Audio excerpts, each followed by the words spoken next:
भजान्ते गुरुर्ब्रह्मा गुरुर्विष्णु गुरुर्देवो महेश्वरः साक्षात् परं ब्रह्म तस्मै श्री श्रीगुरवे गुरवे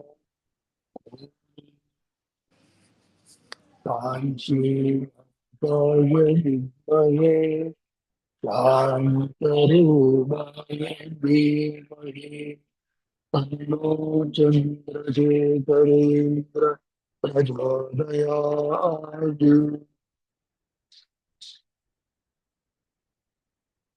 ಪರಮೇಶ್ವರ ಸ್ವರೂಪಿಗಳಾದ ತಮ್ಮೆಲ್ಲರಿಗೂ ನಮಸ್ಕಾರ.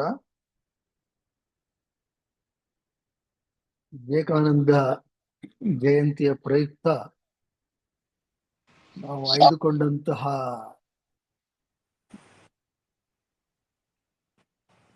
ವಿಷಯ ವಿವೇಕಾನಂದ ಮತ್ತು ಧ್ಯಾನ. ಈ ಬಗ್ಗೆ 12ನೇ ತಾರೀಕು ನಾವು ಕೆಲವು ಮಾಹಿತಿಗಳನ್ನ ನೋಡಿದ್ವಿ. ಸ್ವಲ್ಪ ಮುಂದುವರೆದು ಇನ್ನಷ್ಟು ನೋಡೋಣ. ಅಂದ್ರೆ ವಿವೇಕಾನಂದನ ಒಂದು ಧ್ಯಾನಸ್ಥ ಮನಸ್ಥಿತಿ ಹೇಗಿತ್ತು, ರಾಮಕೃಷ್ಣ ಪರಮಹಂಸರು ಇವರನ್ನ ಹೇಗೆ ತಯಾರು ಮಾಡಿದ್ರು, ಬಹಳ ವಿಶಿಷ್ಟ. ಈಗ ವಿವೇಕಾನಂದರು ನಾವೀಗಾಗ್ಲೇ ತಿಳಿದಿದ್ವಿ, ಬಹಳ ಒಂದು ಈಗಿನ ಮಟ್ಟದಲ್ಲಿ ಹೇಳ್ಬೇಕು ಅಂದ್ರೆ ಬುದ್ಧಿಜೀವಿಗಳು. ಅಂದ್ರೆ ಯಾವುದನ್ನು ಸುಮ್ಮನೆ ನಂಬ್ತಾ ಇರಲಿಲ್ಲ ಅವರು, ಎಲ್ಲವನ್ನು ಪ್ರಶ್ನೆ ಮಾಡೋರು. Very great rationalist. ಮತ್ತೆ ಅವರು ಬ್ರಹ್ಮ ಸಮಾಜನೂ ಸೇರ್ಬಿಟ್ಟಿದ್ರು ಅವಾಗ ಅಲ್ಲಿ. ಅಂದ್ರೆ ಅಲ್ಲಿ ಅವರು ಅಂದ್ರೆ ದೇವರು ಇದ್ರ ಬಗ್ಗೆ ಅಲ್ಲಿ ನಂಬಿಕೆ ಇಲ್ಲ, ಅಲ್ಲಿ ಅದಕ್ಕೆ ಸೇರ್ಕೊಂಡಿದ್ರು. ಆಗ ವೆಸ್ಟ್ ಬೆಂಗಾಲ್ ಕಡೆ ಆ, ಭಾರಿ ಜೋರಾಗಿತ್ತು. ಕೇಶವ್ ಚಂದ್ರ ಸೇನ್ ಅವ್ರದ್ದು ದೊಡ್ಡ ಗುಂಪಿತ್ತು, ಸುಮಾರು ಒಂದು 100,000 ಜನ ಬೆಂಬಲಿಗರಿದ್ದಂತಹ ಆರ್ಯ ಸಮಾಜ. ರಾಮಕೃಷ್ಣ ಪರಮಹಂಸ ಹತ್ರ ಎಷ್ಟು, ಒಂದು 8 ಜನ ಇದ್ರು. ಒಟ್ಟು ಶಿಷ್ಯರೇ ಒಂದು 16 ಜನ, ಅವರ ಬಹಳ ಹತ್ತಿರದವ್ರು. ಮಿಕ್ಕದವ್ರು ಅವಾಗ ಬಂದು ಹೋಗೋರೆಲ್ಲ ಇದ್ರು. ಆದ್ರೆ ಆ ಗುಂಪಿಗೆ ಹೋಲಿಸಿದ್ರೆ ಇವ್ರದ್ದು ಬಹಳ ಚಿಕ್ಕದೆ ರಾಮಕೃಷ್ಣ ಪರಮಹಂಸರದ್ದು. ಮತ್ತೆ ಯಾವ ಮಟ್ಟದಲ್ಲಿದ್ರು ಅಂದ್ರೆ ವಿವೇಕಾನಂದರು ರಾಮಕೃಷ್ಣ ಪರಮಹಂಸರ ಹತ್ರ ಬಂದು ಕೆಲವು ವಿಶಿಷ್ಟ ಅನುಭವಗಳಾದ್ರೂ ಏನೋ ಒಂಥರ ಅವ್ರಿಗೆ ಅಷ್ಟು ಇನ್ನ ದೃಢ ವಿಶ್ವಾಸ ಇರ್ಲಿಲ್ಲ ಆರಂಭಿಕ ಹಂತದಲ್ಲಿ. ಆದ್ರೆ ಧ್ಯಾನ ಎಲ್ಲ ಅವ್ರಿಗೆ ಒಲಿದು ಬಂದಿತ್ತು, ಸಹಜವಾಗಿ ಬಂದಿತ್ತು. ಅವರು ಎಷ್ಟರ ಮಟ್ಟಿಗೆ ಇದ್ರು ಅಂದ್ರೆ ಈಗಾಗ್ಲೇ ನೋಡಿದ್ವಿ, ಅವರು ಕಾಳಿಯನ್ನ ಕಂಡ್ರು, ಅವ್ರ ಅನುಭವ ಏನು ಎಲ್ಲ ನೋಡಿದ್ವಿ. ಅದಕ್ಕೂ ಮೊದಲು ಅವ್ರು ಇದ್ದ ರೀತಿನೇ ಒಂಥರ ಬೇರೆ. ಅವರು ಅಲ್ಲಿ ಒಂದ್ ಕಡೆ ವ್ಯಾಯಾಮ ಶಾಲೆಗೆ ಹೋಗ್ತಾ ಇದ್ರು. ಅಲ್ಲಿ ಅವರಿಗೆ ಸ್ನೇಹಿತರಾದವರು ರಾಕಾಲ್. ಅವರು ಇವರು ಇಬ್ರು ಸಹಪಾಠಿಗಳು ಸಹ. ಬಹಳ ಇಬ್ರಿಗೂ ಈ ರಾಕಾಲ್ ಯಾರಪ್ಪ ಅಂದ್ರೆ ಮುಂದೆ ಅವರೇ ಸ್ವಾಮಿ ಬ್ರಹ್ಮಾನಂದ, ಅವರೇ ರಾಮಕೃಷ್ಣ ಮಠದ ಪ್ರಥಮ ಅಧ್ಯಕ್ಷರು. ಅದಿರ್ಲಿ, ಅವರೂ ಬಹಳ ಅದ್ಭುತ ಸಾಧಕರು. ಮತ್ತೆ ರಾಮಕೃಷ್ಣ ಪರಮಹಂಸರಿಗೆ ಅತ್ಯಂತ ಆತ್ಮೀಯರಲ್ಲಿ ಅವರು ಬ್ರಹ್ಮಾನಂದನು ರಾಮಕೃಷ್ಣ ಪರಮಹಂಸರು ನನ್ನ ಆಧ್ಯಾತ್ಮಿಕ ಪುತ್ರ ಅಂತಲೇ ಹೇಳಿ, ಅಷ್ಟು ಹತ್ರ. ಆದ್ರೆ ಅವರು ಮೆದು ಸ್ವಭಾವ, ವಿವೇಕಾನಂದರು ಸ್ವಲ್ಪ ಜೋರು. ಆಮೇಲೆ ಇರಿಬ್ರು ಸ್ನೇಹಿತರಾದ್ರಲ್ಲ, ವಿವೇಕಾನಂದ್ರ ಏನ್ ಮಾಡಿದ್ರು, ಅವ್ರನ್ನೂ ಕರ್ಕೊಂಡೋದ್ರು ಬ್ರಹ್ಮ ಸಮಾಜಕ್ಕೆ ಬಾಯಲ್ಲಿ. ಕರ್ಕೊಂಡೋಗ್ಬಿಟ್ಟು ಅಲ್ಲೇನಪ್ಪ ಅಂತ ಹೇಳಿದ್ರೆ, ಅಲ್ಲೊಂದ್ ಕಡೆ ಸಹಿ ಮಾಡ್ಬೇಕು. ಏನಪ್ಪಾ ಅಂತ ಹೇಳಿ, ಈ ನಿರಾಕಾರ ಬ್ರಹ್ಮನನ್ನು ಬಿಟ್ಟು ನಾವು ಇನ್ಯಾವುದನ್ನು ನಂಬಲ್ಲ ಅಂತ. ಅದಕ್ಕೆ ಟು ಸೈನ್ ಕಮಿಟ್ಮೆಂಟ್ ಆಗಿತ್ತು ಅದು. ಇವರು ಪಾಪ ಇವ್ರ ಜೊತೆ ರುಜು ಹಾಕ್ಬಿಟ್ರು. ಆದ್ರೆ ಇವ್ರಿಗೆ ಬಾಲ್ಯದಿಂದ ಸ್ವಲ್ಪ ಈ ದೇವರು ದಿಂಡ್ರು ಇವೆಲ್ಲ, ಈ ಶಿವನ್ ಕಡೆ ಒಲವು ಜಾಸ್ತಿ. ಇವರೆಲ್ಲರೂ ಹೋದ್ರೆ ದೇವಸ್ಥಾನದ ಹತ್ರ ಹಿಂಗ್ ನಮಸ್ಕಾರ ಮಾಡೋರು. ಈ ವಿವೇಕಾನಂದ ನರೇನ್ ಅವ್ರು ಹಿಡಿದ್ರೆ ಯಾಕೆ ಮಾಡ್ತೀಯ, ಮಾಡ್ ಕುಡ್ದು ಮಾಡ್ಬೇಡ, ಅವ್ರ ಮೇಲೆ ವಿಚಾರ ಮಾಡೋರಂತೆ. ಯಾಕೆ ಮಾಡ್ತೀನಿ, ನಿನ್ನಲ್ಲಿ ಸೈನ್ ಹಾಕಿಲ್ವಾ ಅಲ್ಲಿ, ಯಾಕೆ ಮಾಡ್ತೀಯ. ಒಂದ್ಸತಿ ರಾಮಕೃಷ್ಣ ಪರಮಹಂಸರು ಇವ್ರನ್ನ ಶಿವನ ದೇವಸ್ಥಾನಕ್ಕೆ ಕರ್ಕೊಂಡು ಹೋಗ್ತಾರೆ. ರಾಕಾಲ್ನ ಮತ್ತೆ ನರೇನ್ ಇಬ್ಬರು. ರಾಮಕೃಷ್ಣ ಪರಮಹಂಸರಿಗೆ ಅದೆಲ್ಲ ಶಿವ ಅಂದ್ರೆ ಅವ್ರಿಗೆ ಶಿವ ಕಾಣೋ, ಅಂದ್ರೆ ಅವರು ಆ ಸಮಾಧಿ ಸ್ಥಿತಿಗೆ ಹೋಗಬಲ್ಲವರಾಗಿದ್ರು. ಅಲ್ಲಿ ರಾಕಾಲ್ ಅವರು ನಮಸ್ಕಾರ ಮಾಡಿದ್ರು. ಇವ್ರಿಗೆ ರೇಗೋಯ್ತು ನರೇನ್. ಇವ್ರಲ್ಲೇ ಇದ್ರು ನಮಸ್ಕಾರ ಎಲ್ಲ ಮಾಡಿಲ್ಲ, ಅವ್ರು ಸುಮ್ಮನೆ ಇದ್ದಾರೆ ಗುಂಪಾಗಿ. ರಾಕಾಲ್ನ ಹಿಡಿದು ಕೇಳಿದಂತೆ, ಯಾಕೆ ನಿನಗೆ ಪಶ್ಚಾತ್ತಾಪ ಅನ್ನೋದೇ ಇಲ್ವಾ, ಅಲ್ಲಿ ರುಜು ಹಾಕಿದೀಯಾ ಬ್ರಹ್ಮ ಸಮಾಜದಲ್ಲಿ, ಇಲ್ಲಿ ಮತ್ತೆ ನಮಸ್ಕಾರ ಮಾಡ್ತೀಯ. ಆಗ ರಾಮಕೃಷ್ಣರು ಇಬ್ಬರ ಜೊತೆ ಸಂಧಾನ ಮಾಡಿದ್ರು. ನೋಡು, ನೀನ್ ಅವನ್ ತಟ್ಟೆಗೆ ಹೋಗ್ಬೇಡ ಕಣೆ ನರೇನ್, ನೀನೇನ್ ನಂಬಿಕೆ ಇಲ್ಲದೆ ಇದ್ರು ಪರವಾಗಿಲ್ಲ, ಬಿಡ್ಬಿಡು. ಅವನಿಗೆ ನಂಬಿಕೆ ಇದೆ, ಅವನ ಮೇಲೆ ಯಾಕೆ ಇದ್ ಮಾಡಿದ್ಯ, ಅವನ ಹಾದಿ ಅದು, ಬಿಡು ಅಂತೇಳಿ ಅವ್ರಿಗಿಬ್ರಿಗೂ ಸಂಧಾನ ಮಾಡ್ತಾರೆ. ಅಂದ್ರೆ ಆ ಮಟ್ಟದಲ್ಲಿ ಇದ್ದವ್ರು ಈ ನರೇನ್ ಅಂತೂ ಅವ್ರನ್ನ. ಅದಕ್ಕೆ ನರೇನ್ಗೆ ಮಾತ್ರ ಅವ್ರೇನ್ ಮಾಡಿದ್ರು, ಕಳೆದ ಬಾರಿ ನೋಡಿದ್ವಲ್ಲ, ಅವರು ಒಂದು ಆಧ್ಯಾತ್ಮದ ಪುಸ್ತಕ ಓದಕ್ ಕೊಟ್ರು, ಅಷ್ಟಾವಕ್ರ ಸಂಹಿತ. ನೋಡಿ ಇದು ಓದು ಅಂತ ಅವ್ರ ಕೈಲಿ ಓದಿಸ್ತು. ಓದಿದಾಗ ಅವ್ರಿಗೆ ಅದು ತಮಾಷೆ ಮಾಡ್ತಾ ಇದ್ರು. ಏನ್ ಅದ್ರಲ್ಲಿ ಏನ್ ಹೇಳ್ತಾರೆ, ಅಷ್ಟಾವಕ್ರ ಸಂಹಿತಾಲಿ ಅಂತ ಹೇಳಿದ್ರೆ ಅದು ಅದ್ವೈತ, ಎಲ್ಲವೂ ಬ್ರಹ್ಮ.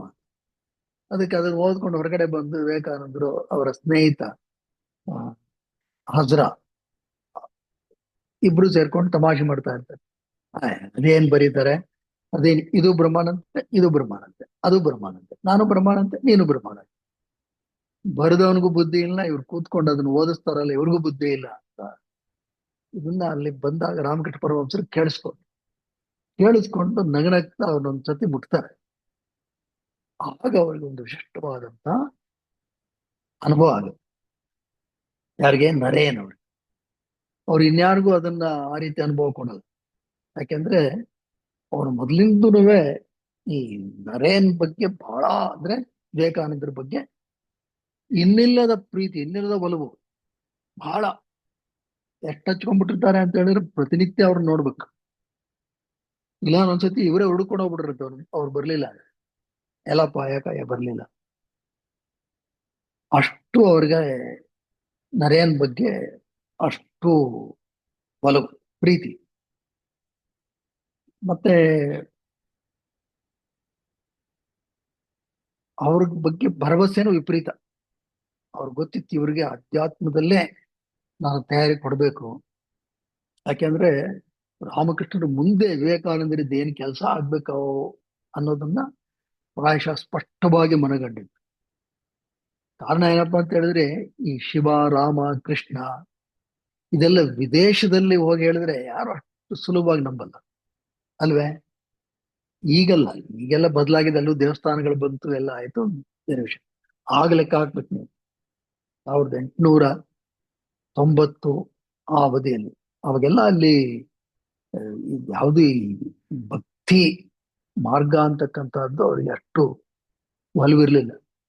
ಅಲ್ಲಿ ಹೋಗಿ ಶಿವ ರಾಮ ಅಂತ ಹೇಳಿದ್ರೆ ಆಯ್ತಪ್ಪ ನೀನ್ ಇಟ್ಕೋ, ನಮ್ಗೆ ಯಾಕೆ ತಲೆ ತಿಂತೀಯ ಅಂತ ಹೊರಟು ಬಿಡೋರು. ಅದೇ ಆಧ್ಯಾತ್ಮ ವಿಚಾರ. ನೋಡಪ್ಪ, ನಿನ್ನಲ್ಲೇ ಭಗವಂತ ಇದ್ದಾನೆ, ನೀನು ಕಂಡುಕೋಬೇಕು. ಎಲ್ಲೆಲ್ಲೂ ಭಗವಂತ ಇದ್ದಾನೆ ಅಂದ್ರೆ ಅದು ಬೇರೆ ವಿಚಾರ. ಅವ್ರಿಗೆ ಸ್ವಲ್ಪನಾದ್ರೂ ಆ ಕಡೆ ಒಲವು ಮೂಡುತ್ತೆ, ಅದು ಬೇಕಾಗಿತ್ತು. ಹಾಗಾಗಿ ವಿವೇಕಾನಂದರನ್ನ ಆ ರೀತಿ ಅವರು ತಯಾರು ಮಾಡ್ತಾರೆ. ಅವ್ರ ಬಗ್ಗೆ ಅಷ್ಟೊಂದು ಖಾತ್ರಿ ಅವ್ರಿಗಿತ್ತು. ಒಮ್ಮೆ ಯಾರೋ ಮಾರ್ವಾಡಿಗಳು ಪರಮಹಂಸರ ಹತ್ರ ಬಂದು ಒಂದಷ್ಟು ಸಿಹಿ ಎಲ್ಲ ಕೊಡ್ತಾರೆ, ಗಿಫ್ಟ್, ಉಡುಗೊರೆಯಾಗಿ ಒಂದಷ್ಟು ಸಿಹಿ. ಅವ್ರು ಹೋದ್ಮೇಲೆ ಅಲ್ಲಿದ್ದಂತಹ ಮಿಕ್ಕ ಶಿಷ್ಯ ವರ್ಗ ಕೇಳ್ತಾರೆ, ನೋಡಿ ಇದು ಕೊಡ್ತಾರಲ್ಲ, ಮನಸ್ಸಿನಲ್ಲಿ ಏನೋ ಬೈಕೆ ಇಟ್ಕೊಂಡು ಕೊಡ್ತಾರೆ, ನನಗೆ ಅದಾಗಬೇಕು ಇದಾಗ್ಬೇಕು ಅಂತ ಈ ಉಡುಗೊರೆ ಕೊಡ್ತಾರೆ. ಅದನ್ನ ನಾವು ಸ್ವೀಕರಿಸಬಾರ್ದು ಅಂತ ಅವನ್ನ ಸ್ವೀಕರಿಸಿದ್ರೆ ನಮ್ಗೆ ಒಳ್ಳೇದಲ್ಲ ಅಂತ. ಆಗ ಶಿಷ್ಯವರ್ಗದವರು ಸರಿಯಾಗಿ ಇದನ್ನೇನ್ ಮಾಡೋಣ ಈಗ ಅಂತ. ಅವ್ರು ಹೇಳಿದ್ರಂತೆ, ಹೋಗ್ಬಿಟ್ಟು ನರೇನ್ ಕೊಟ್ಬಿಡಿ, ಇದನ್ನ ನರೇನ್ ಕೊಟ್ಬಿಡಿ, ಅವ್ನು ತಿನ್ಲಿ. ಇವರೆಲ್ಲ ಕೇಳಿದ್ರಂತಾರೆ, ತಿಂದ್ರೆ ಕೆಟ್ಟದಾಗತ್ತೆ ಅಂತೀರಾ? ಅದಕ್ಕೆ ಅವ್ರು ಹೇಳಿದ್ರಂತೆ, ಅವನ್ ಬೆಂಕಿ, ಅವನಿಗೆ ಧ್ಯಾನ ಒಲ್ದು ಬಂದ್ಬಿಟ್ಟಿದೆ, ಅವನಿಗೆ ಯಾತ್ರಿಂದ ಏನೂ ಆಗಲ್ಲ, ಅವನ ಮಟ್ಟನೇ ಬೇರೆ, ಅವನ ವಿಷಯವೇ ಬೇರೆ, ಅವನಿಗೆ ತಿಂದ್ರು ಏನಾಗಲ್ಲ ಹಾಗೆ. ಅವ್ರೆಲ್ರಿಗೂ ಇದು ತಿನ್ಬೇಡಿ ಅದು ತಿನ್ಬೇಡಿ ಇದೆಲ್ಲ ಹೇಳ್ತಾ ಇದ್ರು. ಇವರೊಬ್ಬರಿಗೆ ಮಾತ್ರ ಏನಿಲ್ಲ, ನರೇನ್ಗೆ. ಒಂದ್ಸತಿ ಎಲ್ಲ ಹೊರಗಡೆ ಹೋಗಿದ್ದಾಗ ಏನೋ ಸ್ವಲ್ಪ ಆ, ಕೆಲವು ಆ, ಸಾತ್ವಿಕವಲ್ಲದ ತಾಮಸ ಆಹಾರ ತಿಂದು ಬಂದ್ಬಿಟ್ಟಿರ್ತಾರೆ ನರೇನ್. ಅಂತ ತಿಂದ್ರೆ ಅವತ್ತು ಅಂತವ್ರನ್ನ ಇವರು ಹತ್ರಾನು ಸೇರಿಸ್ತಾ ಇರಲಿಲ್ಲ ರಾಮಕೃಷ್ಣ ಪರಮಹಂಸರು. ಕೆಲವು ದಿನಗಳಲ್ಲಿ ಒಂದ್ ದಿವಸ ಬಂದು ಇವರು ಹೇಳ್ಬಿಟ್ರಂತೆ ಸತ್ಯವನ್ನ ಆರಾಮಾಗಿ. ನರೇನ್ ಈ ತರ ಆದೆ, ಅಲ್ಲಿ ತಿನ್ಬಿಡ್ಬೇಕಾಯ್ತು, ತಿಂದೆ. ಅದಕ್ಕೆ ಅವ್ರು ಹೇಳ್ತಾರೆ, ನೀನೇನ್ ತಿಂದ್ರು ಏನಾಗಲ್ಲ ಕಣೋ. ನಿನ್ ವಿಷಯನೇ ಬೇರೆ, ನಿನ್ನ ಮಟ್ಟನೇ ಬೇರೆ, ನಿನಗೆ ಯಾವುದು ತಗಲಲ್ಲ. ನೀನ್ ಏನ್ ತಿಂದ್ರು ಆರಾಮಾಗಿ ಧ್ಯಾನಸ್ಥ ಮನಸ್ಸಿನಲ್ಲಿ ಕೂತ್ಕೋತೀಯ, ನಿನ್ನ ಧ್ಯಾನಕ್ಕೆ ಯಾವುದು ಅಡೆತಡೆ ಇಲ್ಲ ಅಂತ ಹೇಳೋದು. ಹಾಗಿತ್ತು. ಮತ್ತೆ ಪರಸ್ಪರರು ಪರೀಕ್ಷೆ ಮಾಡ್ಕೋತಾ ಇದ್ರು. ಇವ್ರು ವಿವೇಕಾನಂದ್ರೆ ನರೇನ್ ಏನ್ ಸುಮ್ನೆ ಅವ್ರ ಗುರುಗಳನ್ನ ಏನ್ ಸುಮ್ನೆ ಒಪ್ಕೊಳ್ಳಿಲ್ಲ. ಒಂದ್ ಹಂತದಲ್ಲಿ ಅವರು ರಾಮಕೃಷ್ಣ ಪರಮಹಂಸರು ಒಂದ್ ಕೈಯಲ್ಲಿ ನಾಣ್ಯ, ಒಂದ್ ಕೈಯಲ್ಲಿ ಮಣ್ಣು ಇಟ್ಕೊಂಡು, ಇದು ಬೇರೆ ಅಲ್ಲ ಇದು ಬೇರೆ ಅಲ್ಲ ಅನ್ಬಿಟ್ಟು ನದಿಗೆ ಎಸೆಯವ್ರು. ಅದಾದ್ಮೇಲಿಂದ ಅವರು ಹಣವನ್ನ ಎಂದೂ ಕೂಡ ಮುಟ್ಟಿಲ್ಲ. ಇದು ಈ ನರೇನ್ ಪರೀಕ್ಷೆ ಮಾಡ್ಬೇಕು ಅಂತ ಒಮ್ಮೆ ಇವರೆಲ್ಲ ಹೋಗಿದ್ರೆ, ಇದು ಬಹಳ ಎಲ್ರಿಗೂ ಗೊತ್ತಿರತಕ್ಕಂತ ಒಂದು ಘಟನೆ. ಇವರೆಲ್ಲೋ ಎದ್ದೋಗಿದ್ರೆ ಇವ್ರ ರೂಮಿಗೆ ಬಂದ್ಬಿಟ್ಟು ಇವರ ಹಾಸಿಗೆ ಕೆಳಗಡೆ ಒಂದ್ ನಾಣ್ಯ ಇಟ್ಬಿಟ್ಟು ನೋಡಿ ಏನ್ ಮಾಡ್ತಾರೆ ಅಂತ ಸುಮ್ನೆ ಅಲ್ಲಿ ಕೂತಿದ್ರು. ಬರ್ಲಿ ಅವರು ಬಂದ್ರು, ರಾಮಕೃಷ್ಣರು ಬಂದು ಹಾಸಿಗೆ ಮೇಲೆ ಕೂತ್ರು. ಕೂತ ತಕ್ಷಣ ಏನೋ ಒಂದು ವಿದ್ಯುತ್ ಆ, ಆಘಾತಕ್ಕೊಳಗಾದವರಂಗೆ ಎದ್ದು ಚಂಗಂತ, ಅಯ್ಯೋ ಅಯ್ಯೋ ಏನಿದು ಏನಿದು ಏನಿದು ಅಂತ ಹೇಳಿ ಎತ್ತಿ ಮೊದ್ಲು ಇದು ಯಾರಿಟ್ಟಿದ್ದು ಎಸಿ ಅಂತ. ಆಗಲ್ಲಿ ನರೇನ್ ನೋಡಿದ್ರು, ನೋಡಿ ನರೇನಿಗೆ ತಗೊಂಡ್ರಂತೆ ಎಸೆಯಕ್ಕೆ. ಆಗ ಇದ್ ನಿಂದೆ ಕೆಲಸ ಅನ್ಸುತ್ತೆ ಅಲ್ವಾ, ಮಾಡು ಮಾಡು, ಪರೀಕ್ಷೆ ಮಾಡ್ಬೇಕಣೆ, ನೀನ್ ಪರೀಕ್ಷೆ ಮಾಡ್ಬೇಕು, ಪರೀಕ್ಷೆ ಮಾಡದೆ ಯಾವುದು ಒಪ್ಪಬಾರ್ದು ನೀನು ಅಂತ. ಇದೇ ತರ ಈ ನರೇನ್ ಯಾವಾಗ್ಲೂ ಅವ್ರಿಗೆ ಒಂದು, ಅಂದ್ರೆ ನರೇನ್ಗೆ ಆ ಒಂದು ಕಾಳಿಯ ದರ್ಶನ ಆಗೋಕ್ಕೂ ಮೊದಲು ಇವ್ರಿಗೆ ನರೇನ್ಗೆ ಇವರು ಕಾಳಿ ಹತ್ರ ಮಾತಾಡ್ತೀನಿ ಎಲ್ಲ ಹೇಳಿದ್ರೆ, ಗುರುಗಳೇ ಇದೆಲ್ಲ ನಿಮ್ಮ ಒಂದು ಕಲ್ಪನೆ ಅಷ್ಟೆ, ಕಲ್ಪನೆ ಇದು, ಇನ್ನೇನಿಲ್ಲ ಅದು, ಅಹ್, ಇದು ಕೇವಲ ಕಲ್ಪನೆ, ಅದ್ರೇನು ವಿಶೇಷ ಇಲ್ಲ. ಈ ಅನುಭವ ಯಾರು ಕಲ್ಪನೆ ಮಾಡ್ಕೊಂಡ್ರೆ ಆಗುತ್ತೆ. It is only just your imagination, hallucination. ಇವರು ಪುಟ್ಟ ಮಕ್ಕಳ ತರ ರಾಮಕೃಷ್ಣರು ಹಂಗಂತೀಯೇನೋ, ಇರೋ ಕಾಳಿನ ಕೇಳ್ಕೊಂಡ್ ಬಂದ್ಬಿಡ್ತೀನಿ ಅಂತ ದೌಡು ಔಟ್ ಬಂದಲ್ಲಿ ಕೇಳ್ಕೊಂಡು ಬಂದು ಒಂದ್ ಸ್ವಲ್ಪ ಹೊತ್ತು ಬಿಟ್ಕೊಂಡು ಬಂದು ಇವ್ರಿಗೆ ಹೇಳೋರು, ಲೇ ಏನ್ ಮಾತಾಡ್ತೀಯ ನೀನು ರಾಸ್ಕಲ್, ವಿವೇಕಾನಂದ ರಾಸ್ಕಲ್, ನಾನೀಗ ತಾಯಿನ ಕಂಡು ಮಾತಾಡಿಸಿದೆ, ತಾಯಿ ಹೇಳಿದ್ಲು ಏನ್ ಯೋಚನೆ ಮಾಡ್ಬೇಡ, ಅವನಿಗಿನ್ನ ಏನು ಗೊತ್ತಿಲ್ಲ, ಒಂದು ಸಮಯ ಬರುತ್ತೆ, ಅವನು ನನ್ನ ಹೆಸರು ಹೇಳ್ಕೊಂಡೇ ಕಣ್ಣಲ್ಲಿ ನೀರ್ ಹಾಕ್ತಾನೆ, ನನ್ನಲ್ಲೇ ಧ್ಯಾನಸ್ಥನಾಗ್ತಾನೆ, ಅಲ್ಲಿ ತನಕ ಅವನ್ ತಡಿಬೇಕು, ಅವನಿಗೆ ಹೇಳಿದೆಲ್ಲ ಏನ್ ಯೋಚನೆ ಇಲ್ಲ, ಈಗ ಸದ್ಯಕ್ಕೆ ಅವನ್ ಹಂಗೆ ಮಾತಾಡ್ಲಿ. So, ಆ ರೀತಿ ಅವರಿಬ್ಬರಿಗೂ ಜಗಳ. ನರೇನ್ ಕಂಡ್ರೆ ಅವ್ರಿಗೆ ಯಾವಾಗ್ಲೂ ಒಂದು ಭಾರಿ ಒಲವು. ಒಂದ್ ದಿವಸ ಅವರೆಲ್ಲ ಮಾಡಿ ಮೇಲೆ ಇರ್ತಾರೆ, ಇವ್ರಿಗೆ ಅವ್ರು ನೋಡ್ಬೇಕು ಅಂತ ಇದು ಸ್ವಲ್ಪ ವಯಸ್ಸಾದ್ಮೇಲೆನೆ ಇವರು ರಾಖಾಲ್ ಅವ್ನ ಹಿಡ್ಕೊಂಡು ಮೆಟ್ಲು ಹತ್ತಿಸ್ತಾರೆ. ಅಲ್ಲಿ ನರೇನ್ ಯಾರು ಬರ್ತೀರ ಬಾಗಲ್ ತೆಗಿತಾರೆ. ನರೇನ್ ನೋಡಿದ ತಕ್ಷಣ ಇವ್ರು ಸಮಾಧಿಗೆ ಹೋಗ್ಬಿಡ್ತಾರೆ, ಮೆಟ್ಲು ಹತ್ತುತ್ತಾ ಇದ್ದಾರೆ. ಹಿಂಗ್ ಬಿದೋಗ್ತಾ ಇದಾರೆ ಇವರು ಬಂದು. ಈ ಬ್ರಹ್ಮಾನಂದ ಅಂದ್ರೆ ರಾಖಾಲ್ ಅವ್ರು ಹಿಡ್ಕೋತಾರೆ. ಹಿಡ್ಕೊಂಡಾಗಿ ನರೇನ್ ನೋಡ್ಬಿಟ್ಟು ಹೇಳ್ತಾರೆ, ಅಯ್ಯೋ ಈ ಮುದುಕ ನನ್ ಬಿಡೋದೇ ಇಲ್ಲ. ಹೀಗೆ ಮುದುಕ ಅಂತಿದ್ರು, ಓಲ್ಡ್ ಮ್ಯಾನ್ ಬಿಡಲ್ಲ. ಆಮೇಲೆ ಒಂದ್ಸತಿ ಹೇಳ್ತಾರೆ ನರೇನ್ ರಾಮಕೃಷ್ಣರಿಗೆ, ನೋಡಿ ನೀವು ನನ್ನನ್ನು ಇಷ್ಟೊಂದು ಹಚ್ಕೊಂಡ್ಬಿಟ್ಟಿದ್ದೀರಾ, ಏನ್ ಸುಮ್ಮನೆ ನೀವು ನನಗೆ ಎಲ್ಲ ಕಾಳಿ ಪ್ರತ್ಯಕ್ಷ ಅದ್ವೈತ ಏನಾರ ಮಾತಾಡ್ತೀರಾ, ಇಷ್ಟೊಂದು ಹಚ್ಕೋಬಾರ್ದು. ನಿಮ್ಗೆ ಭರತನ ಕತೆ ಗೊತ್ತಾ? ಜಡ ಭರತ ಗೊತ್ತಿರ್ಬೇಕಲ್ಲ, ಭಾಗವತದಲ್ಲಿ ಬರುತ್ತಲ್ಲ ಅಂತೇಳಿ. ಭರತ ಒಬ್ಬ ಒಬ್ಬ ರಾಜ ಇದ್ದ. ಅವನೆಲ್ಲ ಆದ್ಮೇಲೆ ವಾನಪ್ರಸ್ಥಾಶ್ರಮ ತಗೊಂಡ ಒಂದ್ ಕಾಡಿಗೆ ಬಂದ್ಬಿಡ್ತಾನೆ.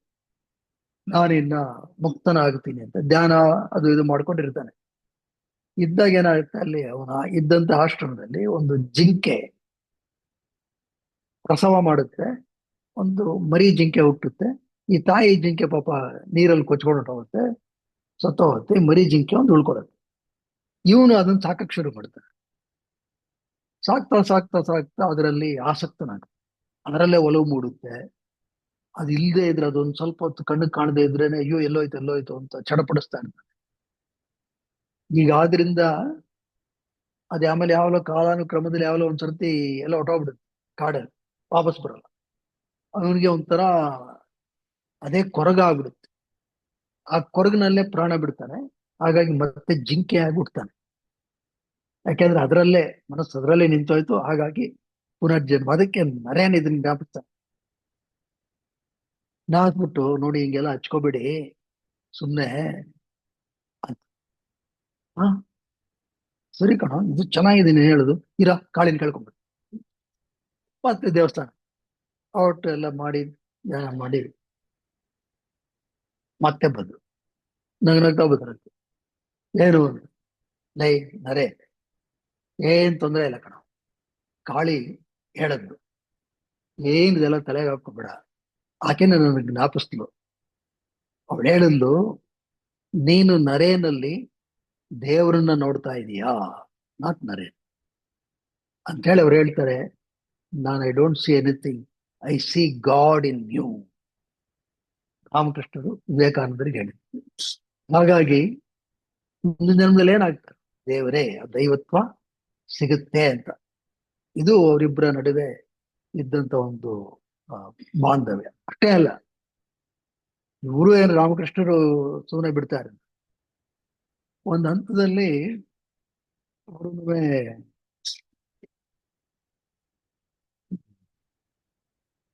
ಈ ನರೇನ್ ಪ್ರತಿನಿತ್ಯ ಬರೋರಲ್ಲ ಇವರು ಭಾಷಣ ಕೇಳಕ್ಕೆ, ಇವ್ರ ಮಾತು ಕೇಳಕ್ಕೆ. ನರೇನ್ ಬಂದ ತಕ್ಷಣ ಈ ಕಡೆ ತಿರ್ಕೊಂಬರೋರು, ತಿರ್ಕೊಂಡು ಇನ್ಯಾರ ಹತ್ರಲ್ಲ ಮಾತಾಡೋದು. ಅವ್ರು ಈ ಕಡೆ ಬಂದ್ರೆ ಈ ಕಡೆ ತಿರ್ಕೊಂಡು ಇನ್ಯಾರ ಹತ್ರಲ್ಲ ಮಾತಾಡೋದು. ಅಂದ್ರೆ ಅವ್ರನ್ನ ತಿರಸ್ಕಾರ ಮಾಡೋ ರೀತಿ. ಸಾಕಷ್ಟು ದಿವಸ ತಿರಸ್ಕಾರ ಮಾಡಿದ್ರು. ಸಾಧಾರಣ ಯಾಕೆ ಎಷ್ಟು ಅವ್ರನ್ನ ಹೊಗಳಿ, ಎಷ್ಟು ಹೊಗಳ್ತಾ ಇದ್ರು ಅವ್ರನ್ನ.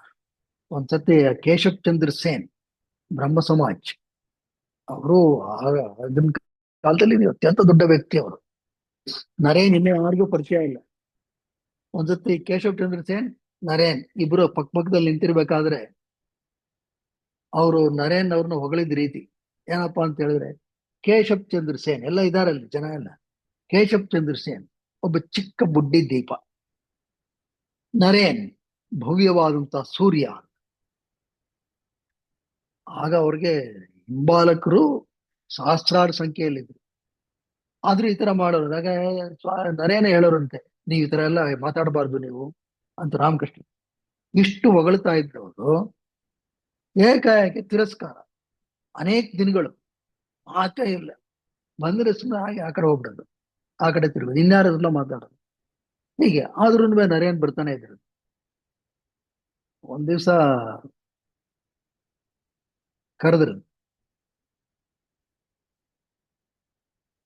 ಕರೆದ್ಬಿಟ್ಟು ಹೇಳಿದ್ರು, ಲೈ, ಗೊತ್ತಾಗಲ್ವೇನು, ನಾನು ನಿನ್ನ ತಿರಸ್ಕಾರ ಮಾಡ್ತಾ ಇದ್ದೀನಿ, ನಿನಗೇನು ಅನಿಸ್ತಿಲ್ಲ, ಗೊತ್ತಾಗ್ತಾ ಇಲ್ವಾ, ಸುಮ್ಮನೆ ಬರ್ತಾನೆ ಇದೆಯಾ? ನೋಡಿ ಅವ್ರ ಉತ್ತರ. ಅವ್ರು ಹೇಳಿದ್ರಂತೆ, ಸರ್, ನಾನು ಇಲ್ಲಿ ಬರೋದು ನೀವೇನು ಹೇಳ್ತೀರಾ ಅಂತ ಕೇಳಿಸ್ಕೊಳಕ್ಕೆ. ನಾನು ಇಲ್ಲಿ ಯಾಕೆ ಬರ್ತಿದ್ದೀನಿ ಅಂತ ಹೇಳಿದ್ರೆ, ನಾನು ನಿಮ್ಮನ್ನ ಪ್ರೀತಿಸ್ತೀನಿ. ನೀವು ನನ್ನನ್ನು ಯಾವ ಬೇಕಾದ್ರೆ ಹೇಗೆ ತಿರಸ್ಕಾರ ಮಾಡಿದ್ರು ನನಗೇನು ಅಡ್ಡಿ. ನಾನೇನು ಪ್ರೀತಿಸೋದ್ರಿಂದ ನಾನು ಬರ್ತೀನಿ, ಬರ್ತಾನೆ ಇರ್ತೀನಿ. How you treat it makes no difference to me. ಇದು ಅವರಿಬ್ಬರ ಬಾಂಧವ್ಯ, ಒಬ್ರಿಗೊಬ್ರು ಪರೀಕ್ಷೆ ಮಾಡ್ತಕ್ಕಂಥದ್ದು. ಇಂಥ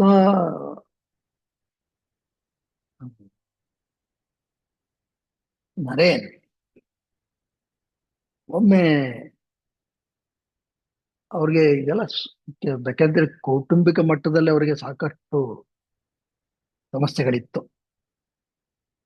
ಒಂದ್ಸತಿ ಅವ್ರಿಗೆ ಅನ್ಸುತ್ತೆ, ಅಯ್ಯೋ ಎಲ್ಲ ಏನು ಅಂತೇಳಿ ರಾಮಕೃಷ್ಣ ಹತ್ರ ಬಂದು ಹೇಳ್ತಾರೆ, ನನಗೆ ಮುಕ್ತಿ ಕೊಟ್ಬಿಡಿ, ನನಗೆ ಜಂಜಾಟಗಳೆಲ್ಲ ಸಾಕಾಗಿದೆ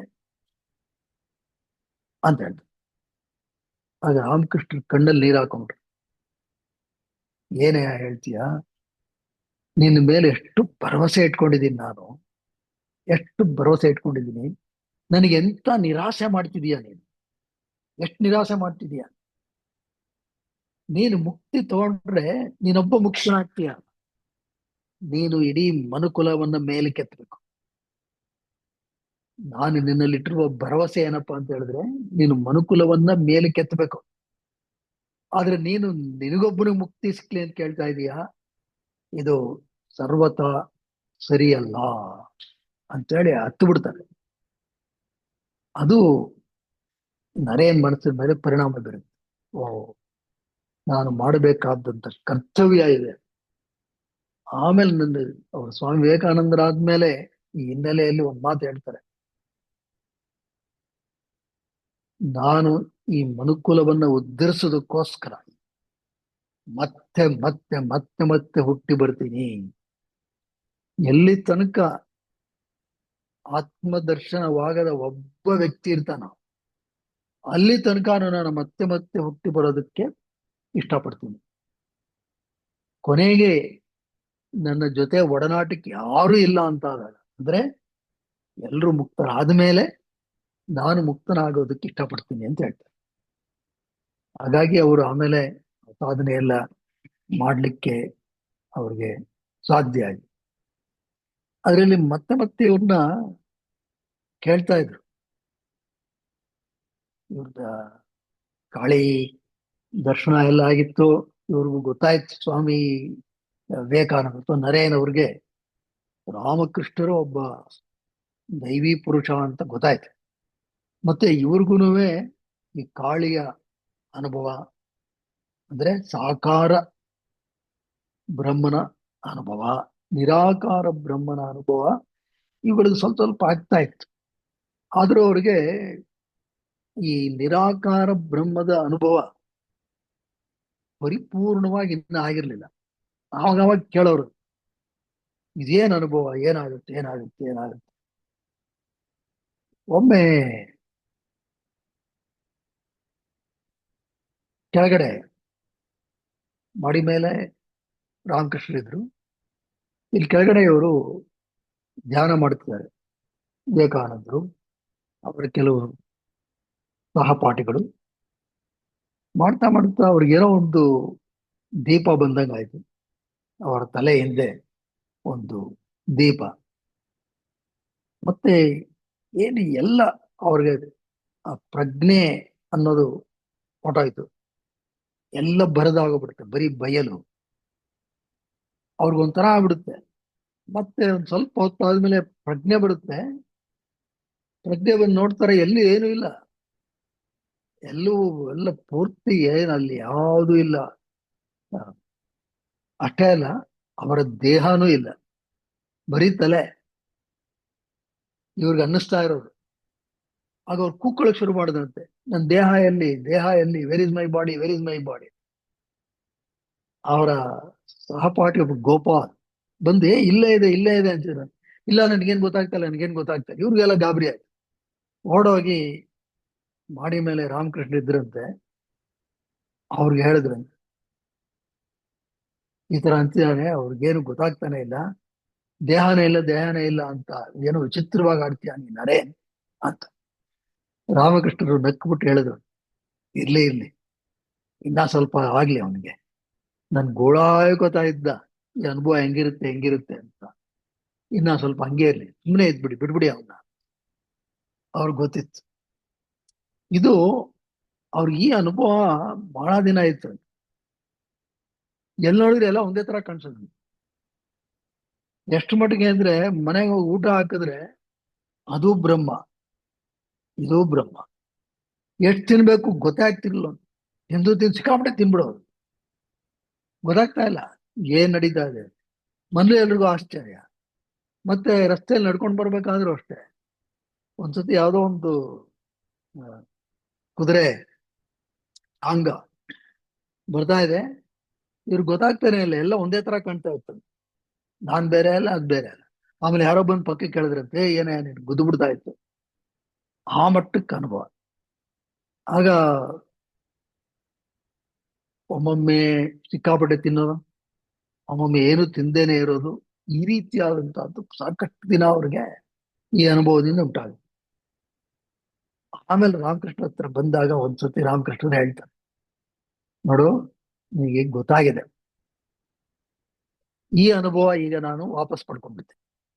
ಯಾಕೆ ಅಂತ ಹೇಳಿದ್ರೆ, ಅವ್ರಿಗೆ ಇವರು ಈ ಬ್ರಹ್ಮಾನಂದದಲ್ಲಿ ಇರೋದು ಬೇಕಾಗಿಲ್ಲ. ಯಾಕೆ, ಇವರಿಗೆ ಬೇರೆ ಕರ್ತವ್ಯ ಇತ್ತು. ಆಗ ರಾಮಕೃಷ್ಣ ಹೇಳ್ತಾರೆ, ನಿನ್ನ ಈ ಅನುಭವಕ್ಕೆ ಈಗ ಬೀಗ ಹಾಕ್ಬಿಟ್ಟು ಬೀಗಕ್ಕೆ ನನ್ನ ಹತ್ರ ಇಟ್ಕೋತೀನಿ. ನಿನಗೆ ಈ ಅನುಭವ, ನೀನ್ ಯಾರು ಒಂದು ಮುಂದೆ ಗೊತ್ತಾಗುತ್ತೆ. ರಾಮಕೃಷ್ಣ ಮೊದಲೇ ಹೇಳಿದ್ರು, ಇವ್ರಿಗೆ ಇವ್ರು ಯಾರು ಅಂತ ಇವರ ನಿಜ ಸ್ವರೂಪ ಗೊತ್ತಾದಾಗ ದೇಹವನ್ನ ಬಿಟ್ಬಿಡ್ತಾನೆ ಇವನು. ಅಲ್ಲಿ ತನಕ ಇವನ್ ಕರ್ತವ್ಯ ಆಗ್ಬೇಕು. ಅಲ್ಲಿ ತನಕ ನಿನ್ನ ಈ ಅನುಭವದ ಕೀಲಿಕೈ ನನ್ನ ಹತ್ರ ಇರುತ್ತೆ ಅಂತ ಈ ವಿಲ್ ಕೀಪ್ ಇಟ್. ಆಗ ಅವ್ರಿಗೆ ಅನುಭವ ದಿಂದ ಆಚೆ ಬಂದು ಮತ್ತೆ ಮಾಮೂಲು ಆಗ್ತಾರೆ. ಆದ್ರೆ ಆಗ ಸಂಪೂರ್ಣ ಬದಲಾಗ್ಬಿಡ್ತಾರೆ. ಅವ್ರಿಗೆ ಗೊತ್ತಾಯ್ತು, ಓ, ಇದು ನಿಜ ಸ್ವರೂಪ ಏನು. ಆಮೇಲೆ ಹೀಗೆ ಕಾಲಕ್ರಮದಲ್ಲಿ ಆ, ರಾಮಕೃಷ್ಣರಿಗೆ ಆರೋಗ್ಯದ ಸಮಸ್ಯೆ ಉಂಟಾಯ್ತು. ನಿಮ್ಗೆ ಎಲ್ರಿಗೂ ಗೊತ್ತಿದೆ, ಅವ್ರಿಗೆ ಗಂಟಲ ಕ್ಯಾನ್ಸರ್, ಆ ನೋವು ಅಧಿಕವಾಗಿತ್ತು. ಆಗ ಈ ಶಿಷ್ಯಂದ್ರೆ ಕೆಲವರೆಲ್ಲ ಅವರ ಆ, ಸುತ್ತು ಇದ್ದು ಅವ್ರಿಗೆ ಸೇವೆ ಮಾಡ್ತಾ ಇದ್ರು.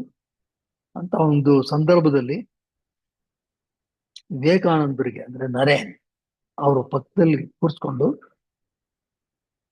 ರಾಮಕೃಷ್ಣ ಹೇಳ್ತಾರೆ, ಓ ನರೇನ್, ಇವತ್ತಿನ ದಿವಸ ನಾನು ಎಲ್ಲವನ್ನ ನಿನಗೆ ಕೊಟ್ಬಿಡ್ತೀನಿ.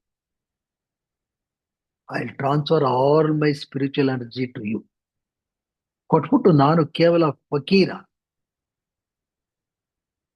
Pauper. From now I am pauper, ಫಕೀರ್ ಅಷ್ಟೇ. ನಾನಿನ್ನೇನು ಬಯಸಲ್ಲ ಅಂಥೇಳಿ ಅವ್ರನ್ನ ಸುಮ್ಮನೆ ಮುಟ್ತಾರೆ. ಆಗ ಮತ್ತೆ ಅವರು ಒಂದು ವಿಶಿಷ್ಟವಾದ ಅನುಭವ ಅವರಲ್ಲಿ ಉಂಟಾಗುತ್ತೆ. ಅಂತ ಹೇಳಿದ್ರೆ, ಅವರು ಅವರಿಗೆ ತಮ್ಮ ಎಲ್ಲವನ್ನ, ಸಮಸ್ತ ಆಧ್ಯಾತ್ಮಿಕ ಶಕ್ತಿಯನ್ನ ನರೇನ್ ಅವರಿಗೆ ಧಾರೆ ಎಳಿತಾರೆ. ಇದೆಲ್ಲ ಆದ್ರೂ ಈ ನರೇನ್ಗೆ ಇವರು ಅನೇಕರು ಹೇಳಿದ್ರು. ಅಂದ್ರೆ ಭೈರವಿ ಬ್ರಾಹ್ಮಣಿ, ಈ ತರದ ಅನೇಕರು ಹೇಳ್ಬಿಟ್ಟಿದ್ರು, ಈತ ಅಂದ್ರೆ ರಾಮಕೃಷ್ಣರು ಅವತಾರ ಪುರುಷ. ಇವ್ರಿಗಾದ್ರೂ ಅವರಿಂದಾನೇ ಕೇಳಬೇಕು ಕೇಳಬೇಕು ಅಂತ ಮನಸ್ಸಿನಲ್ಲಿತ್ತು. ಯಾಕೆ ಇವ್ರು ರಾಮಕೃಷ್ಣ ಪರಮಹಂಸರು ಯಾಕೆ ಇದನ್ನ ಹೇಳಿಲ್ಲ?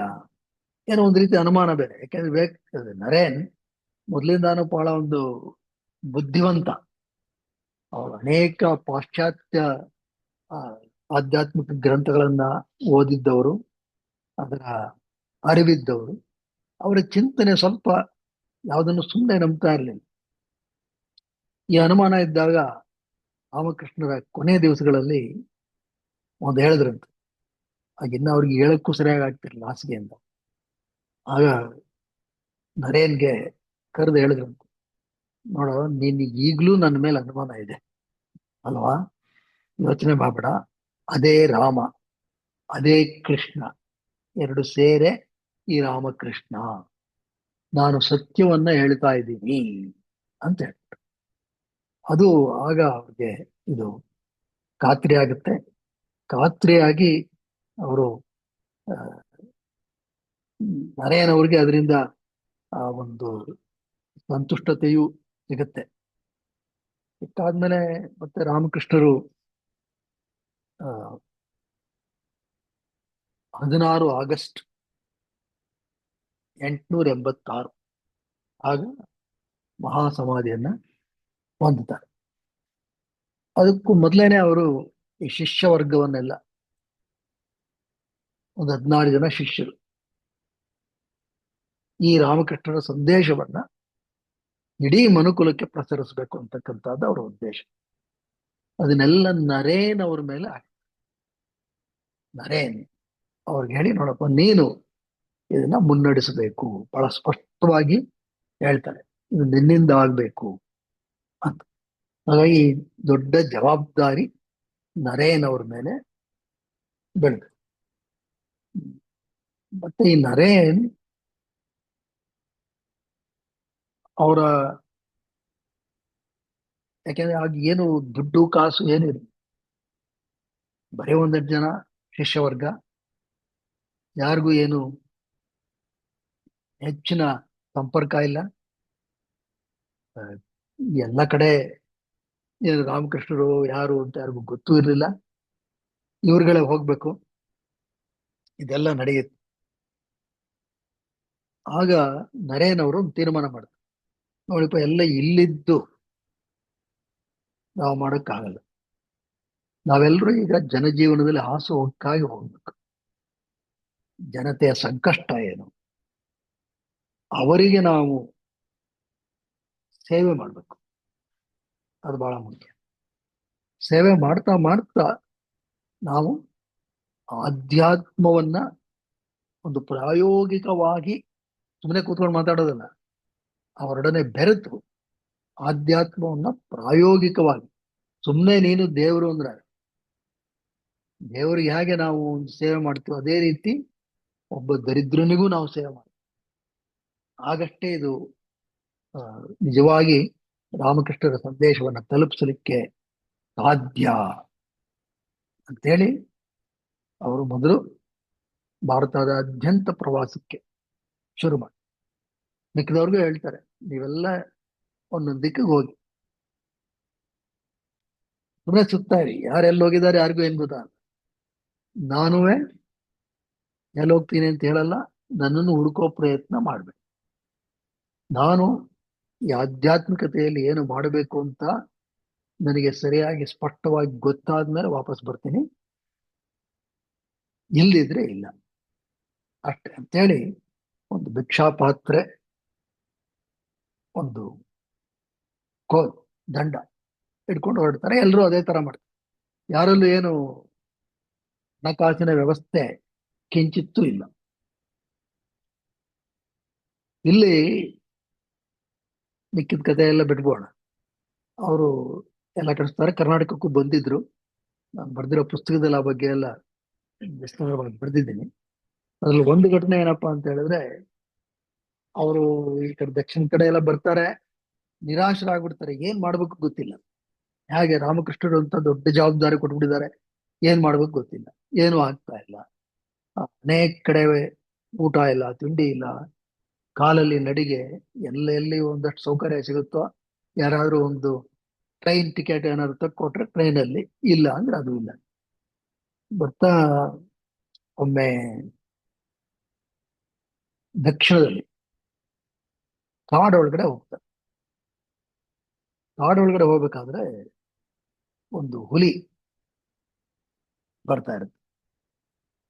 ಇವ್ರು ಸುಮ್ಮನೆ ನಿಂತು ಬಿಡ್ತಾರೆ. ಹಾಗಾಗ್ಲೇ ಇವರಿಗೆ ಒಂದು ಮಟ್ಟಕ್ಕೆ ನಾನು ಈ ಕೆಲಸ ಮಾಡಕ್ ಆಗತ್ಯೋ ಇಲ್ವೋ ಅಂತಕ್ಕಂಥ ನಿರಾಸೆ ಬಂದಿರುತ್ತೆ. ಆ ಹುಲಿ ಬಂದಾಗ ಸುಮ್ಮನೆ ನಿಂತು ಬಿಡ್ತಾರೆ. ಒಂದು ಚೂರು ಗಾಬರಿ ಇಲ್ಲ. ನಿಂತ್ಕೊಂಡು ಅನ್ಕೋತಾರೆ, ನನ್ನ ದೇಹದಿಂದ ಯಾರಿಗೂ ಏನು ಪ್ರಯೋಜನ ಆದಂಗಿಲ್ಲ. ನನಗೂ ಹಶುವಾಗ್ತಾ ಇದೆ, ಹುಲಿಗೂ ಹಶುವಾಗ್ತಾ ಇದೆ. ಈ ಹುಲಿ ಹಶು ನೀಗ್ಸಕ್ಕಾದ್ರೂ ಈ ದೇಹ ಉಪಯೋಗ ಬರ್ಲಿ ಅಂತೇಳಿ ನಿಂತ್ಕೊಂಡ್ಬಿಡ್ತಾರೆ. ಹುಲಿ ಬರುತ್ತೆ, ಅಷ್ಟೇ ಸುಮ್ಮನೆ ಇವ್ರನ್ನ ನೋಡುತ್ತೆ, ಹೊರಡುತ್ತೆ. ಆ ಹುಲಿ ಇವ್ರನ್ನೇನು ಮಾಡಲ್ಲ. ಹಾಗೆ ಇವ್ರಿಗೆ ಅನ್ಸುತ್ತೆ ಹುಲಿ ಬಿಟ್ಟಿದೆ ಅಂದ್ರೆ ಏನೋ ಒಂದು ಉದ್ದೇಶ ಇದೆ ಅಂತ. ಅದು ನೋಡಿ ಇವ್ರಿಗೆ ಈ ಒಂದು ಗಾಬರಿ ಆಗದೆ ಎಲ್ಲವನ್ನು ಪ್ರಾಯೋಗಿಕವಾಗಿ ನೋಡುವ ಮನಸ್ಥಿತಿ ಮೊದಲಿಂದಾನು ಇತ್ತು, ಬಾಲ್ಯದಿಂದಾನು ಇತ್ತು. ಅದಕ್ಕೆ ರಾಮಕೃಷ್ಣರು ಇವ್ರು ಗುರುತಿಸಿ ಇವ್ರಿಗೆ ಈ ರೀತಿ ತರಬೇತಿ ಕೊಟ್ರು. ಒಮ್ಮೆ ಇವ್ರು ಇವ್ರ ತಾಯಿ ಎಲ್ಲ ರಾಮಾಯಣ ಎಲ್ಲ ಹೇಳ್ತಿದ್ರು ನರೇನ್ಗೆ, ಬಾಲಕನಾಗಿದ್ದಾಗ. ನರೇನ್ ಬಾಲಕನಾಗಿದ್ದ ಇದೆಲ್ಲ ಕೇಳ್ತಾ ಹನುಮಾನ್ ಬಗ್ಗೆ ಅವ್ರಿಗೆ ಭಾರಿ ಒಲವು. ಹನುಮಂತನ ಸಾಹಸ, ಸುಂದರಕಾಂಡ ಎಲ್ಲ ಕೇಳ್ತಾ ಇದ್ರು. ಅವ್ರಿಗೆ ಅನಿಸ್ತಂತೆ, ಈ ಹನುಮಾನ್ ಚಿರಂಜೀವಿ ಅಂತಾರೆ, ಅಲ್ಲಿಗೆ ಇರ್ಬೇಕಲ್ಲ, ನಾನು ಯಾಕೆ ಭೇಟಿ ಮಾಡ್ಬಾರ್ದು ಅವನ್ನ ಅಂತ. ಯಾರನ್ನ ಕೇಳಿದ್ರಂತೆ, ಎಲ್ಲಿರ್ತಾನ ಹನುಮಾನ? ಯಾರೋ ಭಾಷಣ ಮಾಡ್ತಾ ಇದ್ದವ್ರು ಏನೋ ಹೇಳ್ಬೇಕಲ್ಲ. ಸಾಧಾರಣ ಈ ಬಾಳೆ ಗಿಡ ಇದೆಯಲ್ಲ, ಬಾಳೆಹಣ್ಣು, ಅಲ್ಲಿ ಆ ಗಿಡದ ಹತ್ರ ಬರ್ತಾನೆ ಬಾಳೆಹಣ್ಣು. ನೋಡಿದ್ರಂತೆ ಅಲ್ಲೊಂದು ಬಾಳೆ ತೋಟ ಇತ್ತು, ಬಾಳೆಹಣ್ಣಿನ ಗಿಡ ಇತ್ತು, ಅವ್ ಕೂತ್ ಬಿಟ್ರು. ಬೆಳಗ್ಗೆಯಿಂದ ಬರ್ತಾನೆ ಹನುಮಾನ್ ಹನುಮಾನ್ ಅಂತ. ತುಂಬಾ ಹೊತ್ತಾಯ್ತು, ಮನ್ಲೆಲ್ಲ ಗಾಬರಿ, ಎಲ್ಲೋಗ್ಬಿಟ್ಟ ಎಲ್ಲೋಗ್ಬಿಟ್ಟ. ಇವ್ರು ರಾತ್ರಿ ತನಕ ಕಾದಿದ್ದೇನ್ ಬರ್ಲಿಲ್ವಲ್ಲ, ಬಹಳ ನಿರಾಸೆಯಿಂದ ಬಂದಿರುತ್ತೆ ಮನೆಗೆ. ಎಲ್ಲೋಗ್ಬಿಟ್ಟಿದ್ದೀವ ಅಂದ್ರೆ ಆ ತಾಯಿ ಹತ್ರ ಹೇಳಿದ್ರು, ಹನುಮಾನ್ ಬರ್ತಾನೆ ಅಂದ್ರು, ಎಲ್ಲಿ ಬರ್ಲೇ ಇಲ್ಲ.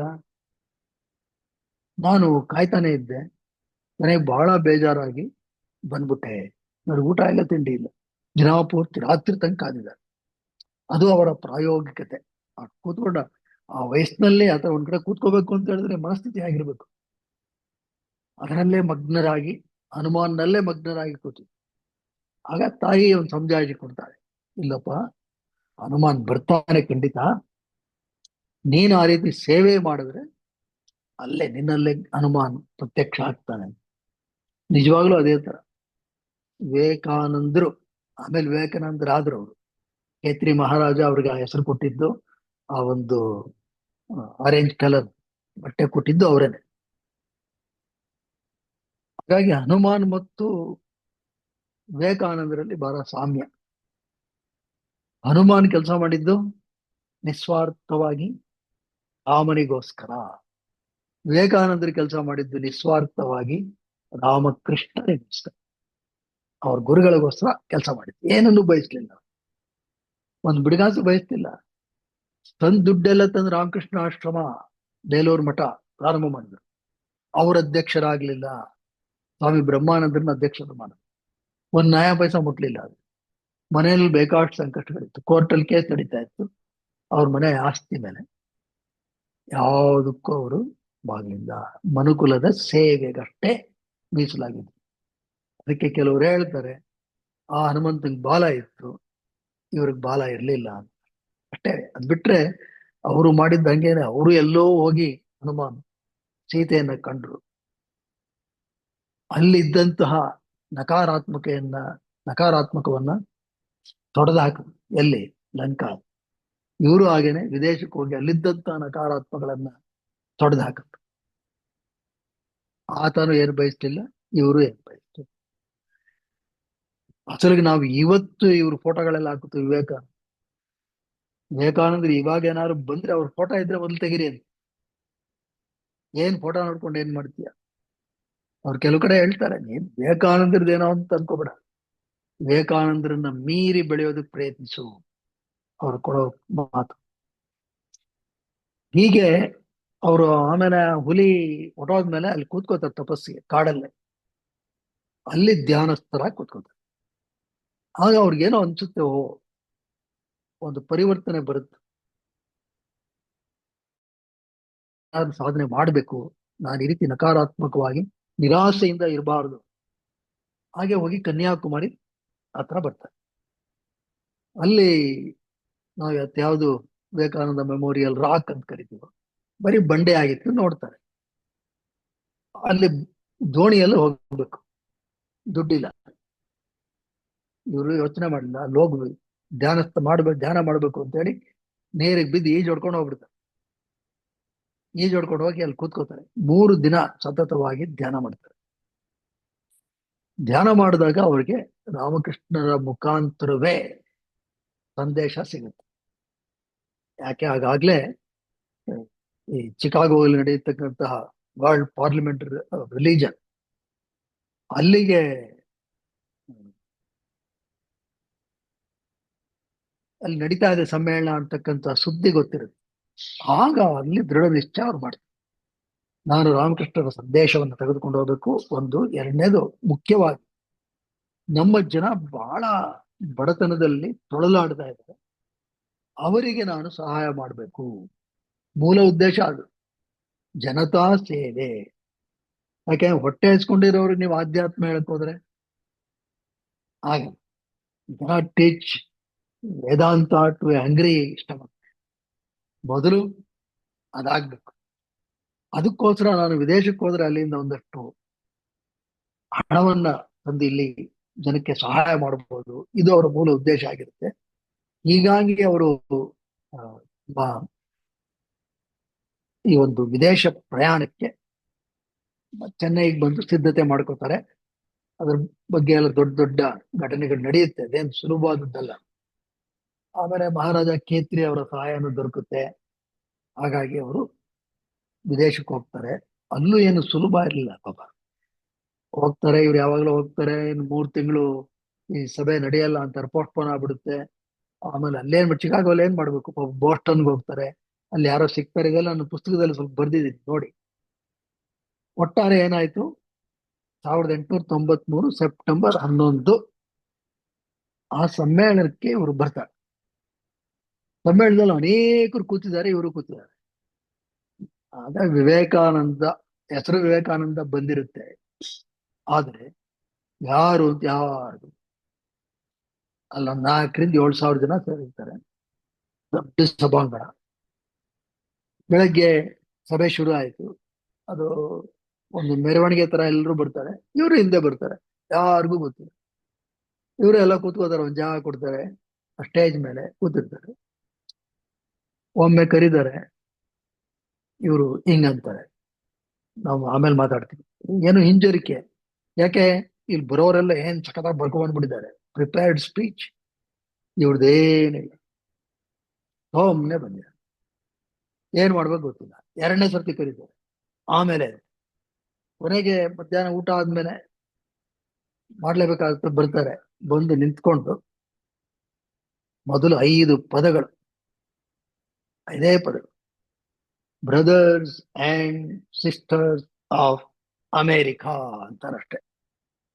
ಅಂದ ತಕ್ಷಣ ದೊಡ್ಡ ಚಪ್ಪಾಳೆ, ಎಲ್ರು ನಿಂತು ಚಪ್ಪಾಳೆ, 7,000 ಜನ ಚಪ್ಪಾಳೆ. 2 ನಿಮಿಷ, 2 ನಿಮಿಷ ಚಪ್ಪಾಳೆ ಸಾಧಾರಣ ಎಲ್ಲೂ ಹೊಡೆಯೋದು. ಅಬ್ಬಬ್ಬ ಅಂದ್ರೆ ಒಂದು 5 ಸೆಕೆಂಡು ಅಷ್ಟೇ. 2 ನಿಮಿಷ ಸತತವಾಗಿ ಜೋರು ಚಪ್ಪಾಳೆ. 453 ಪದಗಳು ಬಂತು ಅಷ್ಟೇ. ಅವರ ಬೋಧನೆಯ ಸಾರಾಂಶ ಒಂಥರ ಎಲ್ಲ ಧರ್ಮಗಳು ಒಂದೇ, ಈ ಒಂದು ಮಾನವೀಯತೆ ಇದು ಮುಖ್ಯ ಅಂತಕ್ಕಂಥ. ಅದ್ರಲ್ಲಿ ನಾವು ಗಮನಿಸ್ಬೇಕು, ಏನು 5 ಪದಗಳಿಂದ ಅಷ್ಟೊಂದು ಬದಲಾವಣೆ ಆಗೋಯ್ತಾ? ಕೇವಲ ಅದು 5ನ್ನ ಇಂಗ್ಲಿಷ್ ಪದ ಅಂತ ನೋಡಿದ್ರೆ ಪ್ರಾಯಶಃ ಇಲ್ಲ. ಆ 5 ಪದಗಳ ಹಿಂದೆ ಇವರ ತಪಸ್ಸಿತ್ತು. ರಾಮಕೃಷ್ಣರ ತಪಸ್ಸು ಅನುಗ್ರಹ ಇತ್ತು. ಅದಕ್ಕೆ ಇವರು ಎದ್ದು ನಿಂತು ಈ 5 ಪದಗಳು ಹೇಳಿದ ತಕ್ಷಣನೇ ಇವರು ಬದಲಾಗ್ಬಿಡ್ತು. ಇವ್ರದ ಒಂದು ಈ ಬಿಕೇಮ್ ಎ ಹೀರೋ ಇನ್ಸ್ಟೆಂಟ್. ಅಲ್ಲೇ ಈ ಬಿಕೇಮ್ ಹೀರೋ ಅಷ್ಟೇ, ಇನ್ಸ್ಟೆಂಟ್ ಹೀರೋ. ಆಮೇಲೆ ಎಷ್ಟು ಒಂದ್ ಸ್ವಲ್ಪ ಹೊತ್ತಷ್ಟೇ ಮಾತು. ಮಿಕ್ಕಿದವ್ರು ಏನೋ ಪುಟಗಳ ಗಟ್ಲೆ ಏನೇನೋ ಮಾತಾಡಿದ್ರು, ಎಲ್ಲ ಅಳಿಸೋಯ್ತು. ಯಾರು ಮಾತಾಡಿದ್ರು ಅಂತ ಯಾರಿಗೂ ಗೊತ್ತಿಲ್ಲ ಇವತ್ತಿಗೂ. ಇವತ್ತಿಗೂ ಚಿಕಾಗೋ ಈ ಸೆಂಟ್ರಿಗೆ ಹೋದ್ರೆ ಅಲ್ಲಿ this is the podium from where Vivekananda spoke ಅಷ್ಟೇ ಇರೋದು. ಮಿಕ್ಕಿದವ್ರು ಯಾರು ಮಾತಾಡಿದ್ರು ಗೊತ್ತಿಲ್ಲ. ಅಲ್ಲಿ ಮೆಟ್ಲ ಮೇಲೆ ಇವರು ಭಾಷಣ ಪೂರ್ತಿ ಹಾಕಿದ್ರು, ಚಿಕಾಗೋ ಆರ್ಟ್ ಸೆಂಟರ್. ಅಷ್ಟು ಒಂದು ಪ್ರಭಾವವನ್ನ ಆ ಭಾಷಣ ಬೀರೋದಕ್ಕೆ ಕಾರಣ ಏನಪ್ಪಾ ಅಂತ ಹೇಳಿದ್ರೆ, ಅದರ ಹಿಂದೆ ಇದ್ದಂತಹ ತಪಸ್ಸು, ಧ್ಯಾನ. ಇವರಷ್ಟೇ ಅಲ್ಲ, ಇವರ ಗುರುಗಳ ಅನುಗ್ರಹ ಅದು ಮೊದಲಾಯ್ತು. ಆದ್ರೆ ಎಷ್ಟು ಮಟ್ಟಿಗೆ ಆಗೋಯ್ತು ಅಂತ ಹೇಳಿದ್ರೆ, ಏನ್ ಅದ್ರ ಹಿಂದಿನ ದಿವಸ ಪಾಪ ಇವರು ಎಲ್ಲೋ ಹೋಗ್ಬೇಕು, ಏನ್ ಮಾಡ್ಬೇಕು ಅಂತಿದ್ದವ್ರಿಗೆ ಏನ್ ಆಹ್ವಾನದ ಮೇಲೆ ಆಹ್ವಾನ. ಆಲ್ ದಿ ಬಿಲಿಯನೇರ್ಸ್ ಎಲ್ರು, ನೀವು ನಮ್ಮನೆಗೆ ಬನ್ನಿ, ನಮ್ಮನೆಗೆ ಬನ್ನಿ, ನಮ್ಮನೆಗೆ ಬನ್ನಿ, ನಮ್ಮನೆ. ಅಲ್ಲಿದ್ದಂತಹ ಅನೇಕ ಹೆಣ್ಣು ಮಕ್ಕಳು ಇವರನ್ನ ಮುಟ್ಟಬೇಕು ಅನ್ನೋದಕ್ಕೋಸ್ಕರ ಅಲ್ಲಿದ್ದಂತಹ ಕುರ್ಚಿಗಳ ಮೇಲೆ ಎಗ್ರಕೊಂಡು ಹೋಗ್ತಾರೆ. ಅಲ್ಲೊಬ್ಬ ವಯಸ್ಸಾದ ಮಹಿಳೆ ತನ್ನ ಡೈರಿನಲ್ಲಿ ಬರೀತಾಳೆ, ಓ ಹುಡುಗನೇ, ವಿವೇಕಾನಂದರಿಗೆ, ಓ ಹುಡುಗನೇ, if you resist this, American ಮಹಿಳೆಯರು, if you resist this you are God, ನೀನ್ ದೇವರಿಗೆ. ಆ ಮಟ್ಟಕ್ಕಾಯ್ತು. ಅವರು ಮಾಡಿದ್ರು. ಮತ್ತೆ ಅವರ ಆಗ ಅವ್ರನ್ನ ನೋಡೋ ರೀತಿನೇ ಬದಲಾಗೋಯ್ತು. ಇವ್ರ ಬಗ್ಗೆ ಇನ್ನೊಬ್ಬ ಮಹಿಳೆ ಬರೀತಾಳೆ, ಇವರ ನಡಿಗೆ, ಆ ಒಂದು ಟಿವಿ ಎಲ್ಲ ನೋಡಿ, he walks as if he owns the world but expects nothing from it. ಇವನೊಳ್ಳೆ ಮಹಾರಾಜನ ತರ ಬರ್ತಾರೆ, ಆದ್ರೆ ಏನು ಬಯಕೆ ಇಲ್ಲ. ಆ ಮಟ್ಟಕ್ಕೆ ಅವರ ವ್ಯಕ್ತಿತ್ವ ಆಯ್ತು. ಆಮೇಲೆ ಅವರು ಎಲ್ಲ ಕಡೆ ಧ್ಯಾನ ಇದ್ರ ಬಗ್ಗೆ ಆ, ಸಾಕಷ್ಟು ಹೇಳಿದ್ರು. ಪತಂಜಲಿ ಯೋಗದ ಬಗ್ಗೆ ಏನು ಬರೆದ್ರು. ಅವ್ರು ಬರೆದಾದ್ಮೇಲೆ ಪತಂಜಲಿ ಯೋಗ ಸೂತ್ರಗಳು ಇವತ್ತಿನ ಮಟ್ಟಕ್ಕೆ ಇಷ್ಟೊಂದು ಚರ್ಚಿತವಾಗ್ತಾ ಇರ್ತಕ್ಕಂಥದ್ದು. ಆ, ಕರ್ಮಯೋಗ, ಭಕ್ತಿಯೋಗ, ಜ್ಞಾನಯೋಗ ಎಲ್ಲದರ ಬಗ್ಗೆ ಬರೆದ್ರು. ಇದನ್ನೆಲ್ಲ ಹ್ಮ್, ಜನತೆಗೆ ತಿಳಿಸಿದ್ರು. ಅಲ್ಲಿ ಅವತ್ತಿನ ದಿವಸ ಅಷ್ಟು ಸುಲಭ ಇರಲಿಲ್ಲ. ಅನೇಕ ಹೋಟ್ಲ್ಗಳಲ್ಲಿ ಇವರಿಗೆ ಹೇಳ್ಕೊಳಕ್ ಜಾಗ ಕೊಡ್ತಾ ಇರಲಿಲ್ಲ. ಮತ್ತೆ ಇವ್ರ ಬಗ್ಗೆ ಅಪಪ್ರಚಾರನೂ ಮಾಡಿದ್ರು, ಬೇರೆ ಬೇರೆ ಕಾರಣಗಳಿಗೆ. ಅದೆಲ್ಲ ಈಗ ಚರ್ಚೆ ಮಾಡೋದು ಬೇಡ. ಅನ್ಯ ಧರ್ಮೀಯರಿಂದಾನೇ ಆಯ್ತು. ಅದೆಲ್ಲವನ್ನ ತಡ್ಕೊಂಡ್ರು. ಏನ್ ಸುಲಭದ ಹಾದಿ ಅಲ್ಲ. ವಿವೇಕಾನಂದರ ಜೀವನ ನಾವು ಸುಮ್ಮನೆ ಅವ್ರೇನು ಹೀರೋ ಆಗ್ಬಿಟ್ರು ಅಂತೀವಿ, ಅಷ್ಟು ಸುಲಭ ಇಲ್ಲ. ಫೇಮಸ್ ಆದ್ಮೇಲೂ ಅವ್ರಿಗೆ ತೊಂದರೆಗಳು ಸಾಕಷ್ಟು ಆಯ್ತು. ಅವರು ಸೀದಾ ಇದಕ್ಕೆ ಬಂದ್ಬೋಣ. ಮತ್ತೆ ಅಮೆರಿಕ ಆಯ್ತು, ಲಂಡನ್ಗೆ ಬಂದ್ರು. ಲಂಡನ್ ಅಲ್ಲಿ ಒಂದ್ ಕಡೆ ಭಾಷಣ ಮಾಡ್ತಾ ಇದ್ರು. ಅಲ್ಲಿ ಕೇಳ್ತಾರೆ, ಈ ಧ್ಯಾನದ ಬಗ್ಗೆ ಹೇಳಿ ಅಲ್ಲಿ. ಆಯ್ತು, ಧ್ಯಾನಕ್ಕೆ ಕೂತ್ಕೊಳ್ಳಿ ಅಂತ ಕೂತ್ಕೋತಾರೆ. ಧ್ಯಾನದಲ್ಲಿ ಕಣ್ಣು ಮುಚ್ತಾರೆ, ಅಷ್ಟೇ. ಸಂಪೂರ್ಣರಾಗಿ ಆ ಒಂದು ಸಮಾಧಿ ಸ್ಥಿತಿ ಹೊರಟೋಗ್ಬಿಡುತ್ತೆ. ಅಲ್ಲಿದ್ದವರು ಏನ್ ಹೇಳಿದ್ರು ಅವ್ರಿಗೆ ಏನು ಗೊತ್ತಾಗ್ತಾನೆ ಇಲ್ಲ.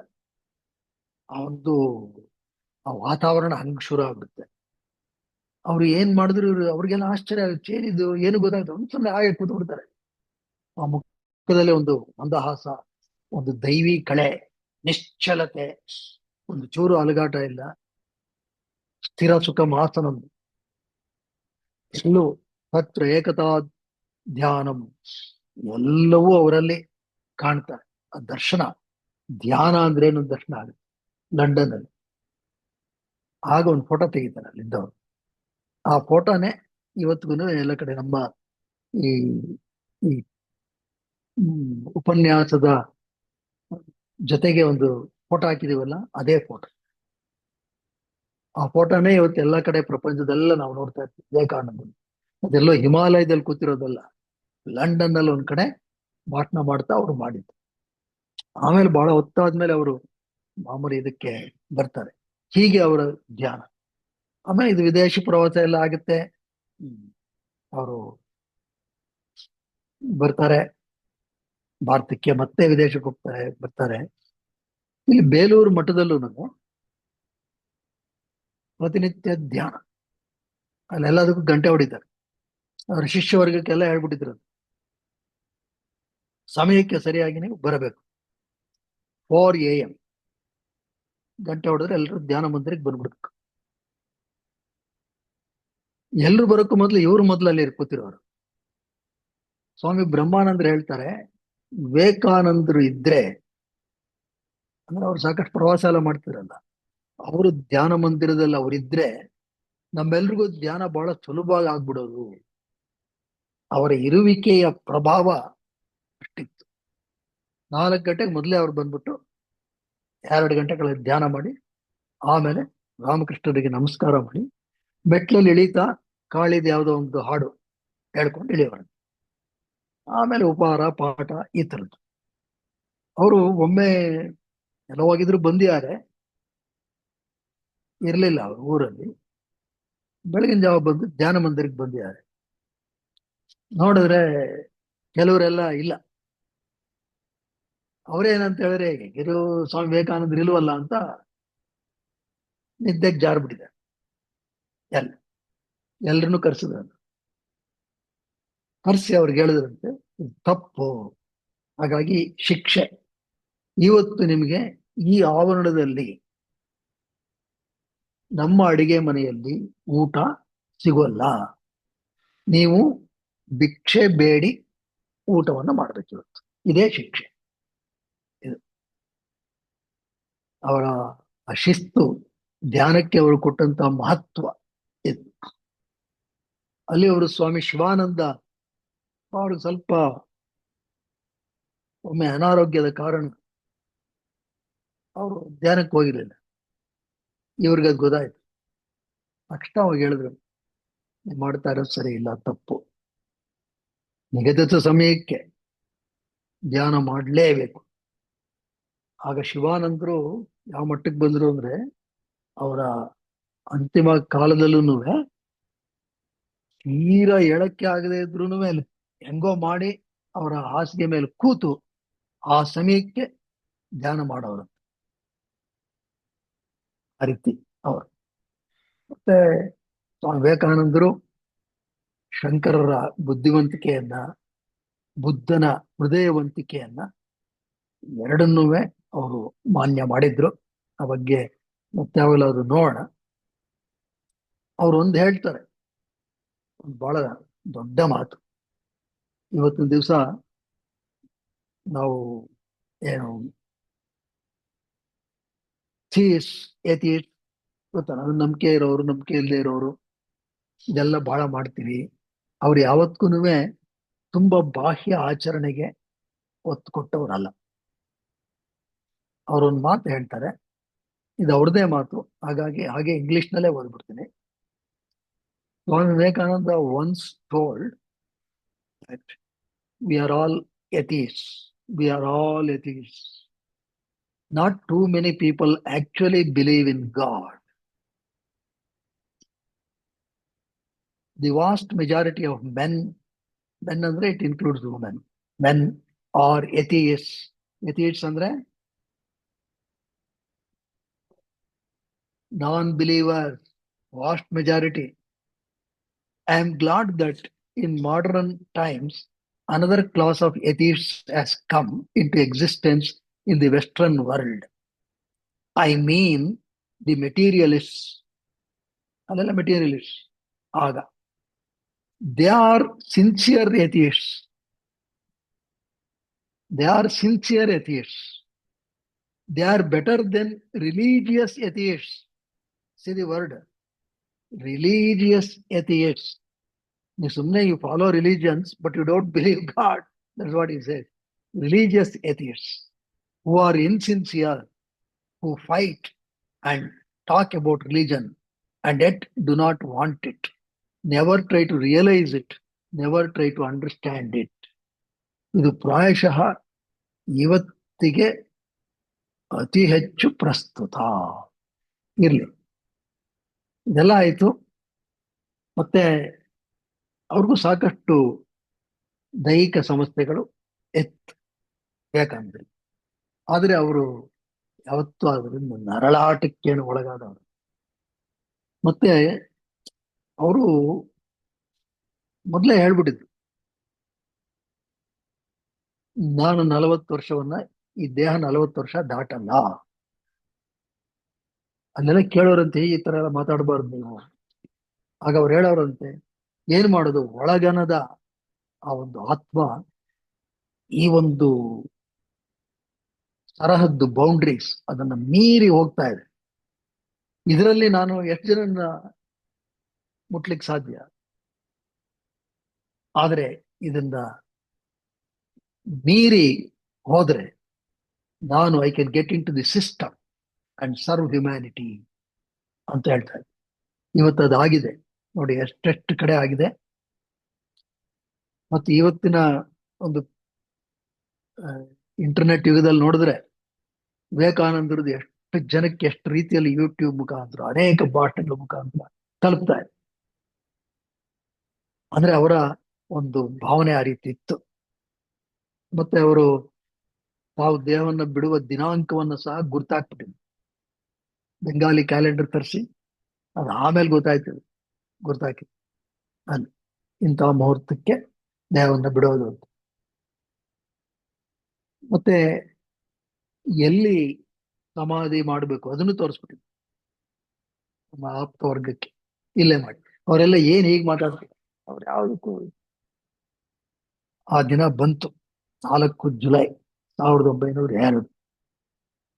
ಅವತ್ತು ಬೆಳಗ್ಗೆ ಮಾಮೂಲಾಗಿ ಬೆಳಗ್ಗೆದ್ರು ಧ್ಯಾನ, ಬೆಳಗ್ಗೆ 4ರಿಂದಾನೆ ಧ್ಯಾನ ಧ್ಯಾನ ಮಾಡಿ ಅಲ್ಲೇ ಗಂಗಾ ನದಿಯ ಹತ್ರ ಹೋಗಿ ಆ ಗಂಗಾ ನದಿಯ ದಡದಲ್ಲಿ ಒಂದಷ್ಟು ನಡಿಗೆಯನ್ನ ಮಾಡಿದ್ರು. ಬಂದು ತಮ್ಮ ಆಪ್ತ ವರ್ಗದವ್ರ ಜೊತೆ ಕೆಲವು ವಿಚಾರಗಳ ಬಗ್ಗೆ ಚರ್ಚೆ ಮಾಡಿದ್ರು.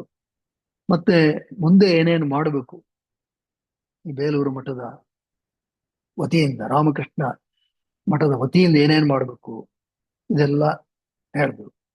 ಮಧ್ಯಾಹ್ನ ಅದೇ ರೀತಿ ಅಧ್ಯಯನವನ್ನು ಮಾಡಿದ್ರು, ಯಾವುದು ಬಿಡಲಿಲ್ಲ. ಮಾಡಿ ಸಂಜೆ ಬಂದ್ರು. ಅವ್ರದ್ದು ಮಾಡಿ ಮೇಲೆ ಕೊಠಡಿ, ಅಲ್ಲಿ ಹೋಗಿ ಎಲ್ಲ ಬಾಗಿಲು ಹಾಕಿ ಪರಿಚಾರಕನಿಗೆ ಹೇಳಿದ್ರು, ಯಾರನ್ನೂ ಬಿಡ್ಬೇಡ. ಹೋಗಿ ಕಣ್ಮುಚ್ಚಿ ಕೂತ್ಕೊಂಡ್ರು. ಧ್ಯಾನ ಸುಮಾರು 2 ಗಂಟೆಗಳ ಕಾಲ ಒಬ್ರೆ ಧ್ಯಾನಸ್ಥರಾಗಿ ಕೂತು. ಆಮೇಲೆ ಬಂದು ಎಲ್ಲ ಬಾಗಿಲು ತೆಗೆದು, ಕಿಟಕಿ ಬಾಗಿಲುಗಳು ತೆಗೆಯಕ್ಕೆ ಹೇಳಿದ್ರು, ಎಲ್ಲ ತೆಗೆದು ಆ ಪರಿಚಾರಕ ಕರೆದು ಕರೆದು ಇವ್ರು ಆರಾಮಾಗಿ ಮಂಚದ ಮೇಲೆ ಮಲಗಿದ್ರು, ಹಾಸಿಗೆ ಮೇಲೆ. ಇವತ್ತು ಅದು ಹಾಗೇ ಇದೆ ಬೇಲೂರು ಮಠ. ಮಲಗಿಬಿಟ್ರು, ಒಂದು ಬೀಸಣಿಗೆ ತಲೆ ಹತ್ತಿಗೆ ಬೀಸ್ತಾ ಇರಪ್ಪ, ಅವ್ರು ಬೀಸ್ತಾ ಇದ್ರು ಅಷ್ಟೆ. ಹಾಗೆ ಧ್ಯಾನಸ್ಥರಾಗಿ ಮಹಾ ಸಮಾಧಿಯ ಸ್ಥಿತಿಗೆ ಹೋಗಿ ದೇಹವನ್ನ ಬಿಟ್ಟರು ಅಷ್ಟೆ. ಹೀಗೆ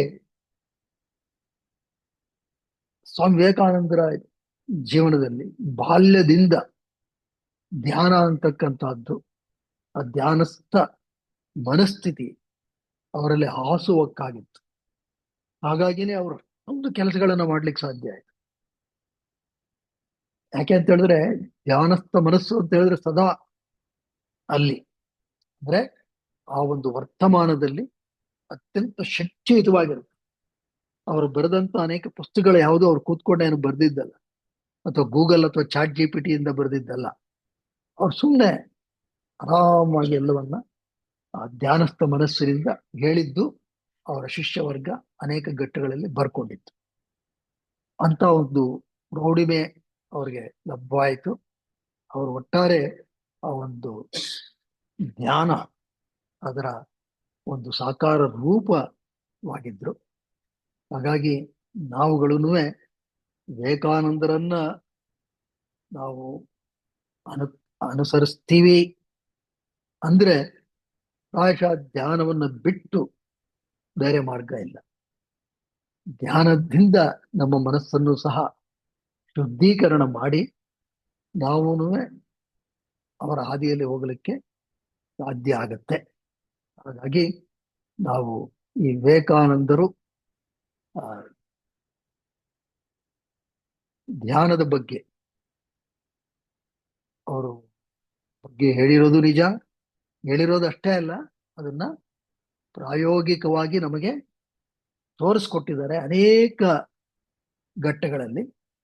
ಅದನ್ನು ನಾವು ತಿಳಿದು ಆಗಾಗ್ಗೆ ಮೆಲುಕು ಹಾಕುತ್ತಾ ನಾವು ಆ ಹಾದಿಯಲ್ಲಿ ಸಾಗುವಂತಾಗಲಿ. ಅವರ ಶ್ರೀ ರಾಮಕೃಷ್ಣ ಪರಮಹಂಸರ ಹಾಗೂ ವಿವೇಕಾನಂದರ ಅನುಗ್ರಹ ನಮ್ಮೆಲ್ಲರಿಗೂ ದೊರಕುವಂತಾಗಲಿ. ಓ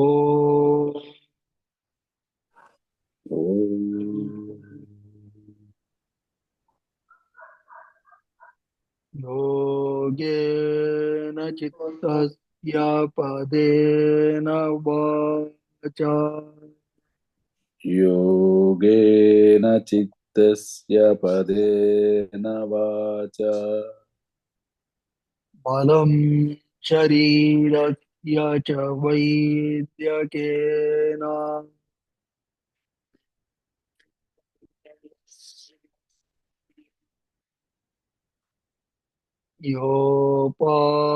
ಯೋಪಕರೋತ್ತಂ ಶಬರಂ ಮುನೀನಾಂ योपात्तरोत्तं प्रवरं मुनीनां पतञ्जलिं प्राञ्जलिरानतोऽस्मि।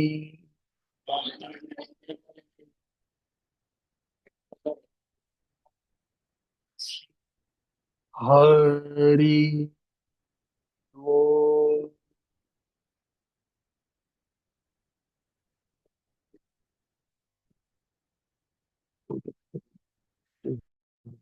ಶುಭಮಸ್ತು. ನಮಸ್ಕಾರ ಗುರುಗಳೇ. ನಮಸ್ಕಾರ ಸರ್. ನಮಸ್ತೆ ಸರ್. ನಮಸ್ತೆ ಸರ್. ನಮಸ್ತೆ ಸರ್. ನಮಸ್ತೆ ಸರ್. ನಮಸ್ತೆ.